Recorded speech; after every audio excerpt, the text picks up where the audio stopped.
65 வயசில் ஒரு அப்பா போய் ஹாஸ்பிட்டலில் படுத்துட்டார், உடம்பு சரியில்லாமல். 45 வயசில் இருக்கிற தான் பையனை கூப்பிட்டாரு, எல்லாரையும் போங்கன்ட்டார், அவனை மட்டும் கூப்பிட்டாரு. இங்கே பாடுறா, இப்போவும் கேட்குறேன், நீ 8ஆம் கிளாஸ் படிக்கிற போது கணக்கு பேப்பரை 90 மார்க்கோடு கொண்டாந்து காட்டினேன்.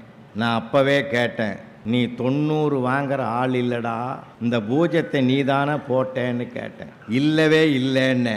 பரவாயில்ல, சின்ன வயசில் சொன்னேன், இப்போ கேட்குறேன்டா, அது என் மனசை அரிச்சிக்கிட்டே இருக்குதுடா. இப்போ கேட்குறேன், அந்த பூஜ்ஜத்தை நீ தானே போட்ட.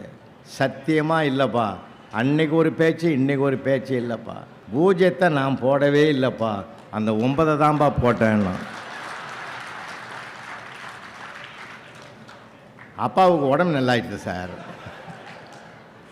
ஏன்டா இதை அன்றைக்கே சொல்ல வேண்டியதுதான்.